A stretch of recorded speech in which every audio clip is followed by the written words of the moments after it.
Hello everybody, it's nice to see you all again, and I told you in my class that I'd be on the screen before you know it. So today unfortunately is our first day of being in self-isolation, isn't it? And I know that it's not the most ideal thing in the world, but you know what? We still get to carry on with our education, and I get to see all of you doing your fantastic work online, which makes me feel really, really happy. So today I think we have got time just to squeeze in a phonics lesson for today. Now we've been working really hard, the year 2 teachers and me, trying to get all of your lovely lessons sorted for the rest of the week, and our work packs will be ready very, very soon. So in phonics this week then, can anybody remember what things we've been looking at? We've been looking at plurals again. Now we've realised that a couple of us are finding plurals a little bit difficult, so we've gone back and had a little recap of our plurals. Now can you remember, what is a plural?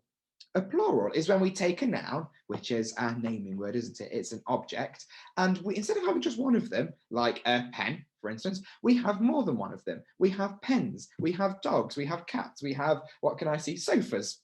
Okay, that's how we have more than one of these things, and that becomes a plural. Now, yesterday you realised that most of our plural endings, we just had an S to it. Most of the times, all we need to do was take our noun, which was our root word, and add an S to the end of it to make it a plural. So, like when I looked at table, for instance, all I need to do to table, to make it into more than one, to make it into tables, is just to add the S on the end. It was as easy as that. However, phonics isn't always that easy, is it? Because there are also some rules that we need to remember. So, there were some endings of words that we looked at yesterday that told us that we needed to do something slightly differently to our noun to make it into a plural. Now there were four, I've written them down so you can see them.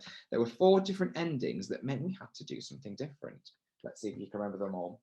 I'm going to hide them and reveal them. Our first one was S. So sometimes if a word ends in S and a noun ends in S, to make it into plural, we need to add something different. Can you remember what it is? An SH, a CH, or an X. So if our noun ended in one of those, what would we do to it? Now, the best way that I think to remember this is if I take the word, easy peasy, bus. I bet you didn't even need to sound that out, bus. Now, if I were to think there was more than one bus, I can see some buses. Ooh, can you hear that? Yeah, I don't just need to add another S onto it. I can hear a us at the end of it instead, like a us phoneme there. Now, to make that us as it is, what we need to do is add our suffix es, and I'm going to put a little one in my suffix there. Okay, so now what I've got, let's get our sound button fingers together. Us, us, bus, us. So the us here is actually an E and an S working together, and it's the same for any words that end in these as well. So if I had dish, if I said to somebody in my house, can you go and wash the dish? Us, so dishes, more than one, I need to add an ES onto it. Same with CH, if I had watch, I've got a watch on my wrist. I've got two watches in my house. I need to add an ES on. And same for X. If I had an X at the end of my noun, then I'd need to add an ES on the end of it to make box into boxes.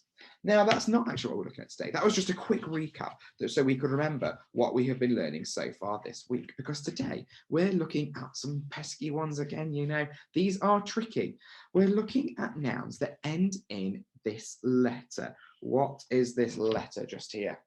It's a Y, isn't it? Now, there's two rules that we need to remember here when we're looking at nouns that end in Y when we're making them into plural. And I'm going to give you an example just here. I've written them down so I don't forget which ones I'm using. So I'm going to write this word here. And I'm going to write, oh, I know, I'm going to write this one. Here we go. Okay, now both of these words end in the letter Y. Okay, I'm going to be sound button it so you can read them. Let's have a look. Or E, story. Or naughty there. Oh, silly Mr. Heesom, that should be a digraph there. N and K working together to make a or E, monkey. Now, I do something different with both of these ones.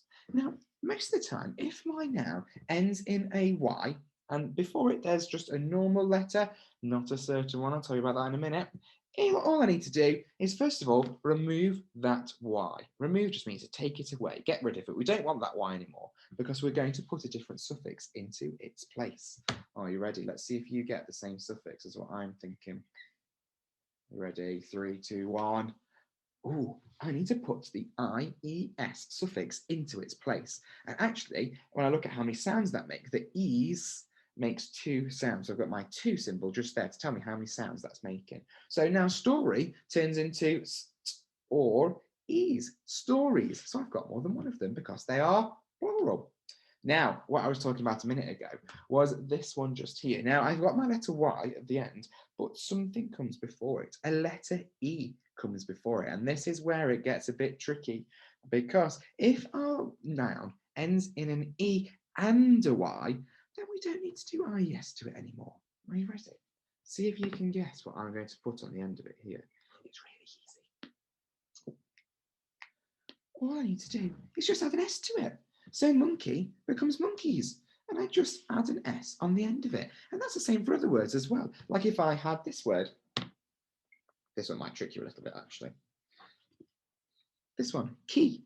I've got a key for my door, but I've also got a front door key and a back door key. So I have lots of keys.